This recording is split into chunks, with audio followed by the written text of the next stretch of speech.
ನಮಸ್ಕಾರ, ನಾನು ಗುರುರಾಜ್, ವಿಜಯಪುರ ಜಿಲ್ಲಾ ನ್ಯೂಸ್ ಏಟೀನ್ ವರದಿಗಾರ.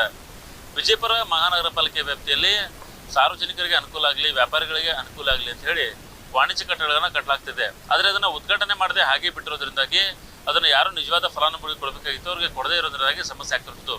ಅದಕ್ಕೆ ವಿಜಯಪುರ ನಗರದಲ್ಲಿ ಬಹಳಷ್ಟು ಉದಾಹರಣೆಗಳಿವೆ. ಅದರಲ್ಲಿ ಒಂದು ಉದಾಹರಣೆ ಅಂದರೆ ವಿಜಯಪುರ ನಗರದ ಬಬಲೇಶ್ವರ ನಾಕಾ ಬಳಿ ನಿರ್ಮಾಣ ಮಾಡಿರುವಂತಹ ಸರ್ದಾರ್ ವಲ್ಲಭಭಾಯಿ ಪಟೇಲ್ ವಾಣಿಜ್ಯ ಸಂಕೀರ್ಣ ಕಳೆದ 2022ರ ಅವಧಿಯಲ್ಲಿ ಅದನ್ನು ನಿರ್ಮಾಣ ಮಾಡಲಾಗಿತ್ತು. ಅಂದಿನ ಸಚಿವರಾಗಿದ್ದಂತಹ ಗೋವಿಂದ ಕಾರಜೋಳ ಅವರು SC/ST ಅನುದಾನದಲ್ಲಿ ವಿಶೇಷ ಫಂಡನ್ನು ತಗೊಂಡು ಆ ಬಿಲ್ಡಿಂಗನ್ನು ಮಾಡಿದರು.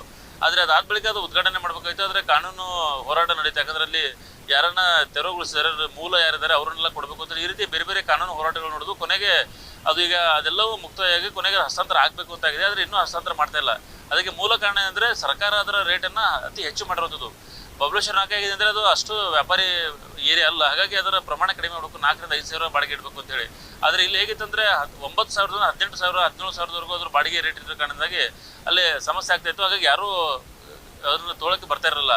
ಸುಮಾರು 3 ಸಾರಿ ಟೆಂಡರ್ ಕರೆದ್ರು ಯಾರೂ ಸಹಿತ ಬರ್ತಾ ಇರಲಿಲ್ಲ. ಹಾಗಾಗಿ ಈಗ ಸರ್ಕಾರದ ಮಟ್ಟದಲ್ಲಿ ಅದ್ರ ರೇಟ್ ಕಡಿಮೆಯನ್ನು ಮಾಡಿ ಆದಷ್ಟು ಬೇಗ ಅದನ್ನು ಹಸ್ತಾಂತರ ಮಾಡಬೇಕು ಅಂತೇಳಿ, ದಲಿತ ಸಮುದಾಯಕ್ಕೆ ಅದನ್ನು ಹಸ್ತಾಂತರ ಮಾಡಬೇಕು ಅಂತೇಳಿ ನಿಯಮ ಇರೋದ್ರಿಂದ ಅವ್ರಿಗೆ ಮಾಡಬೇಕಾಗಿದೆ. ಜೊತೆಗೆ ಅಷ್ಟು ಪ್ರಮಾಣದಲ್ಲಿ ಹಣ ಕೊಟ್ಟು ಅಂಗಡಿ ತಗೊಂಡ್ರೆ ಇಲ್ಲಿ ವ್ಯಾಪಾರ ಆಗೋದಿಲ್ಲ, ಲಾಸ್ ಆಗುತ್ತೆ ಅನ್ನೋ ಕಾರಣಕ್ಕೆ ವ್ಯಾಪಾರಿಗಳು ಸಹಿತ ಬರ್ತಾ ಇಲ್ಲ. ಹಾಗಾಗಿ ಸರ್ಕಾರ ಸುಮಾರು 3.5 ಕೋಟಿ ಖರ್ಚು ಮಾಡಿ ಆ ಬಿಲ್ಡಿಂಗನ್ನು ಕಟ್ಟಿದೆ. ಆದರೆ ಅದು ಪಾಳು ಬಿದ್ದು ಹೋಗುವ ಹಂತಕ್ಕೆ ಬಂದಿರುತ್ತದೆ. ಹಾಗಾಗಿ ಆದಷ್ಟು ಬೇಗ ಅದನ್ನು ಉದ್ಘಾಟನೆ ಮಾಡಬೇಕಂತೇಳಿ ಫಲಾನುಭವಿಗಳು ಮತ್ತು ಆ ಭಾಗದ ಜನರು ಆಗ್ರಹ ಮಾಡ್ತಾ ಇದ್ದಾರೆ. ಒಂದು ವೇಳೆ ಅದನ್ನು ಆದಷ್ಟು ಬೇಗ ಉದ್ಘಾಟನೆ ಮಾಡಿದರೆ ಜನರಿಗೆ ಅಂಗಡಿಗಳು ಸಿಗ್ತವೆ, ಕಡಿಮೆ ಬೆಲೆ ಅಂಗಡಿಗಳು ಸಿಕ್ಕು ವ್ಯಾಪಾರ ವಹಿವಾಟಿಗೆ ಅನುಕೂಲ ಆಗುತ್ತೆ ಅನ್ನೋದೊಂದು ಆಶಾಭಾವನೆ ಇರುತ್ತದೆ. ಹಾಗಾಗಿ ಮಹಾನಗರ ಪಾಲಿಕೆ ಅಧಿಕಾರಿಗಳಿಗೆ ಯಾವ ಕ್ರಮ ಕೈಗೊಂಡು ರಾಜ್ಯ ಮಟ್ಟದಲ್ಲಿ ಕ್ರಮ ಕೈಗೊಳ್ತಾರೆ ಅಂತ ನೋಡಬೇಕು. ಯಾಕಂದರೆ ಅದು ಜಿಲ್ಲಾ ಮಟ್ಟದಲ್ಲಿ ಇಲ್ಲ, ರಾಜ್ಯ ಮಟ್ಟದಲ್ಲೇ ಅದು ನಿರ್ಧಾರ ಆಗಿರೋದ್ರಿಂದಾಗಿ ಅಲ್ಲಿ ಅದರ ದರ ಇಳಿಸಬೇಕಾಗಿರುವಂಥ ಅನಿವಾರ್ಯತೆ ಇರೋದ್ರಿಂದಾಗಿ ಏನು ಕ್ರಮ ಕೈಗೊಳ್ತಾರೆ ಅಂತ ನೋಡಬೇಕು. ನಗರ ಶಾಸಕ ಯತ್ನಾಳ್ ಸಹಿತ ಅದನ್ನು ಈಗಾಗಲೇ ಜಿಲ್ಲಾಧಿಕಾರಿಗಳಿಗೆ ಮಾತುಕತೆಯನ್ನು ಮಾಡಿ ಆದಷ್ಟು ಬೇಗ ಅದರ ರೇಟ್ ಕಡಿಮೆ ಮಾಡಬೇಕು ಅಂತ ಹೇಳಿ. ಯಾಕಂದರೆ 9ರಿಂದ ರೇಟು ಅಂದರೆ 18,000ವರೆಗೂ ರೇಟು ಇದ್ರೆ ಅದರ ಪ್ರಮಾಣ ಜಾಸ್ತಿ ಆಗುತ್ತೆ. ಹಾಗಾಗಿ ಆದಷ್ಟು ಅದನ್ನು ಕಡಿಮೆ ಮಾಡಬೇಕು ಅಂತ ಆಗ್ರಹವನ್ನು ಮಾಡ್ತಾ ಇದ್ದಾರೆ. ಸೊ ಹಾಗಾಗಿ ಪಾಲಿಕೆ ಅಧಿಕಾರಿಗಳು, ಹಿರಿಯ ಅಧಿಕಾರಿಗಳು ಈ ಬಗ್ಗೆ ಗಮನವನ್ನು ಹರಿಸಿ ಆದಷ್ಟು ಬೇಗ ಅದರ ದರವನ್ನು ಕಡಿಮೆ ಮಾಡಿದರೆ ಇಲ್ಲಿನ ಜನರಿಗೂ ಅನುಕೂಲ ಆಗುತ್ತೆ ಮತ್ತು ಅದೇನು ಹಾಳಾಗ್ತಿದೆ ಅದು ಉಳಿಯುತ್ತೆ ಅಂತ ಹೇಳಿ. ಯಾಕಂದರೆ ಸರ್ಕಾರದ ಹಣದಿಂದ ಕಟ್ಟಿರೋದ್ರಿಂದ, ಸಾರ್ವಜನಿಕರ ತೆರಿಗೆ ಹಣದಿಂದ ಅದು ಬಿಲ್ಡಿಂಗನ್ನು ಕಟ್ಟಿರೋದ್ರಿಂದಾಗಿ ನಮಗೆ ಹಾನಿ ಆಗ್ತಾ ಇದೆ ಅಂತ ಹೇಳಿ ಸರ್ಕಾರದ ಮಟ್ಟದಲ್ಲಿ ಇರುವಂಥದ್ದು. ಹಾಗಾಗಿ ಜಿಲ್ಲಾಡಳಿತ ಮಟ್ಟದನ್ನು ಮೀರಿ ಅದು ರಾಜ್ಯ ಮಟ್ಟದಲ್ಲೇ ಆಗಬೇಕಾಗಿ ಆದಷ್ಟು ಬೇಗ ಅದನ್ನು ಮಾಡಬೇಕು ಅಂತ ಹೇಳಿ ಅವ್ರು ಮನವಿಯನ್ನು ಸಲ್ಲಿಸ್ತಾ ಇದ್ದಾರೆ.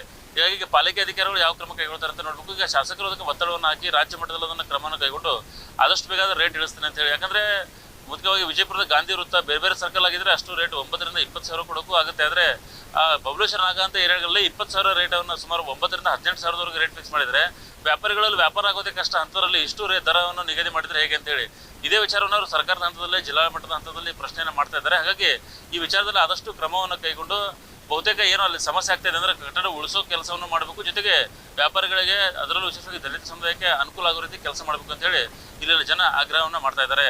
ನಿರ್ಭೀತ, ನಿಷ್ಪಕ್ಷಪಾತ, ವಿಶ್ವಾಸಾರ್ಹ ಸುದ್ದಿಗಳಿಗೆ ಮತ್ತೊಂದು ಹೆಸರಾಗಿರೋ ನ್ಯೂಸ್ 18 ಕನ್ನಡ ಈಗ ಆಪ್ನಲ್ಲೂ ಲಭ್ಯ ಇದೆ.